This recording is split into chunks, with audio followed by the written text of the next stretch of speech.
자, 우리 12번째 테마는요, 주택법입니다. 자, 우리 주택법은 매년 7문제가 시험에 나오는데요. 주택법에서 가장 많이 출제가 되는 부분이 바로 주택법 총론 부분이죠. 바로 용어 정의부터 해서 사업 주체라든가 사업 계획 승인 사용 검사 너무나 많이 출제가 됩니다. 자, 그럼 우리 같이 용어 정의부터 확인해 보겠습니다.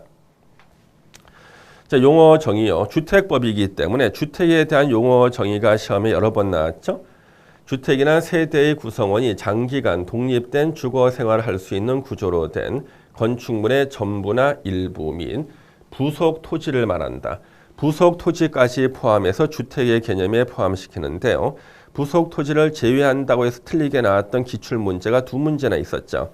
단독주택과 공동주택으로 구분합니다.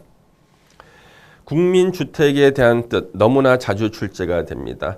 다음 어느 하나에 해당하는 주택으로서 국민주택 규모 이하인 주택을 말합니다. 첫 번째, 국가지자체, LH, 지방공사가 건설하는 주택은 국민주택이다.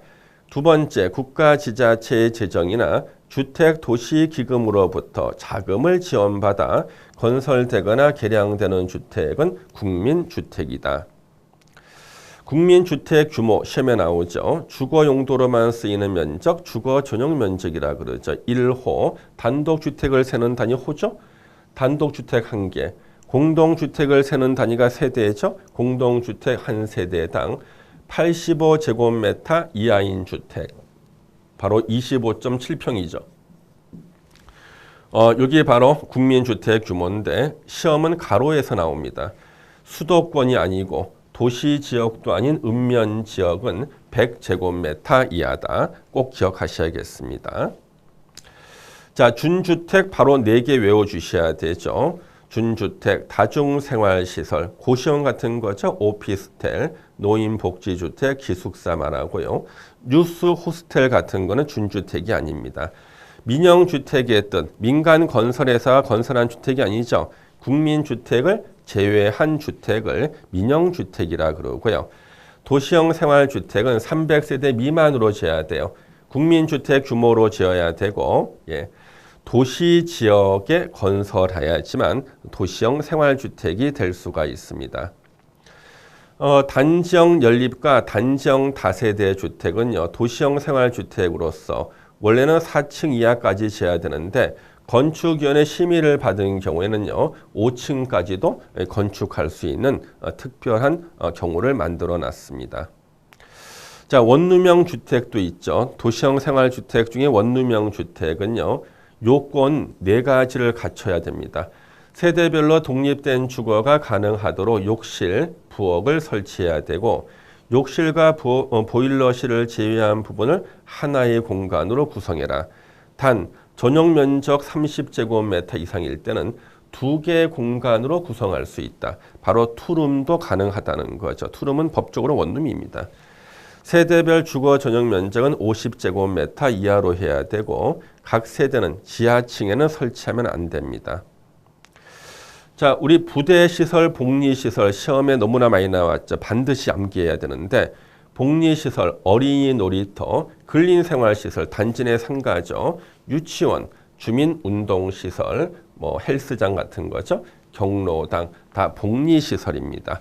복리시설, 부대시설 암기하시고 그 다음에 이제 함정 나올 수 있는 게 이거예요.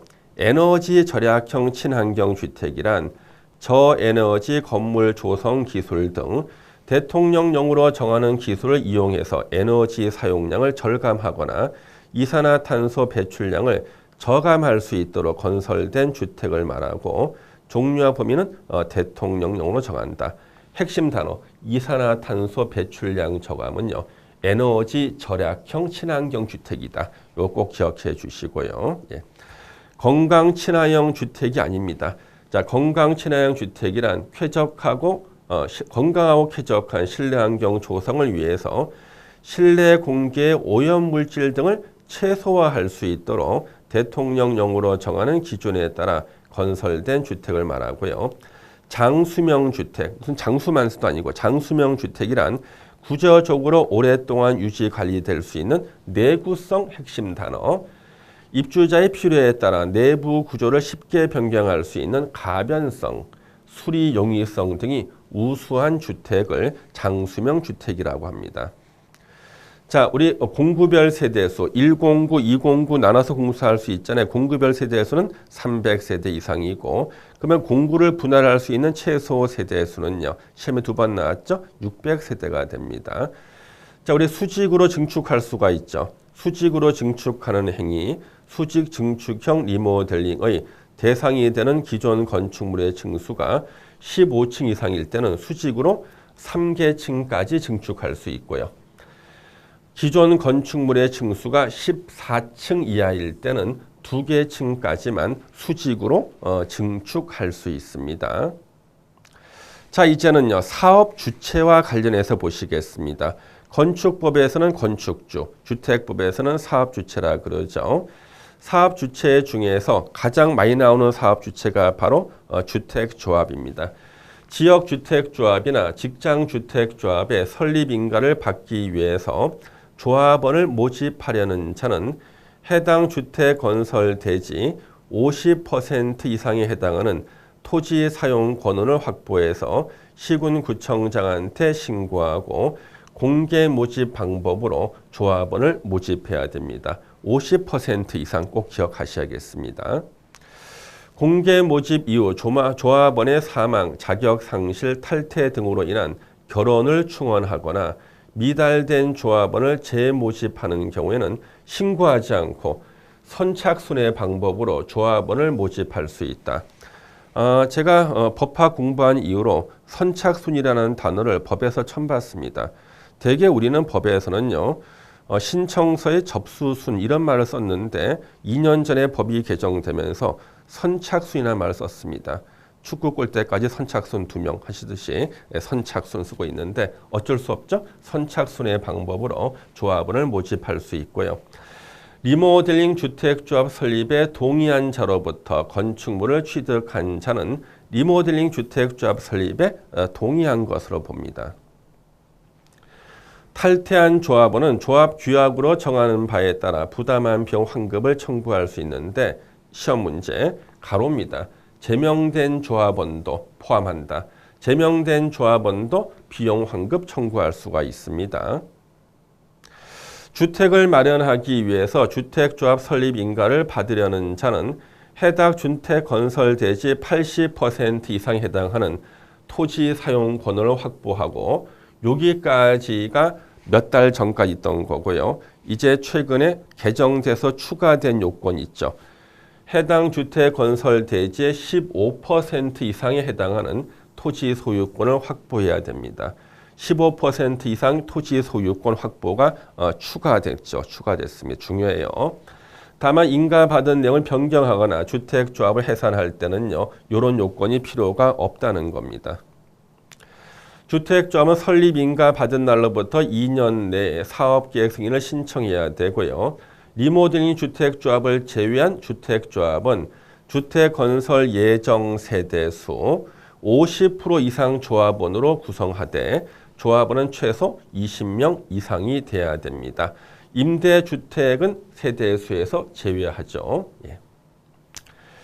자, 같은 시군에 6개월 이상 거주하며 85제곱미터 이하 되는 주택을 한 채 소유한 자는 지역주택조합의 조합원이 될 수가 있죠. 자, 이거 별표해야겠죠.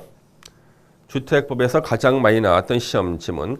국민주택을 공급받기 위한 직장주택조합은 설립인가가 아니죠. 설립신고로서 성립합니다. 시험에 제일 많이 나왔죠.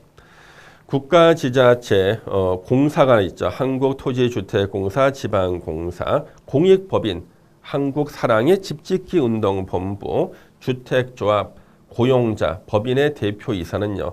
국토부 장관한테 등록하지 않아도 사업주체가 될 수 있는 비등록 사업자가 됩니다. 자, 사업계획 승인과 사용검사에서는요. 시험에 나오는 거 하나의 사업으로 단독주택 30호 이상, 공동주택 30세대 이상, 주택을 건설하려는 자, 1만 제곱미터 이상의 대지 조성 사업을 시행하려는 자는요. 사업계획 승인을 받아야 됩니다. 국토부 장관 시도지사는 사업계획 승인 신청을 받았을 때는요, 60일 내 승인 여부를 통보해야 됩니다. 시험 몇 번 나왔죠? 사업 착수 시기는 공구를 분할하지 않았을 때는 5년 내 착수. 아주 중요하죠. 1공구, 2공구 분할했을 때는 최초 착수는 5년 내, 두 번째 착수는요, 2년 내 착공을 해야 됩니다. 너무나 자주 나왔다. 자, 사용검사는 사용검사 대상인 주택 또는 대지가 사업계획 내용에 적합한지 여부를 확인한 후 15일 내에 사용검사해야 되고요. 공동주택에 대한 임시 사용 승인은 세대별로는 할 수 있다. 그렇죠? 공동주택에 대해서는 세대별로도 임시 사용 승인 할 수 있다는 사실 체크하시면 됩니다. 여기까지 시험에서 최소 3문제 정도는 출제가 됩니다. 반드시 정리하시고 시험장에 가셔야겠습니다.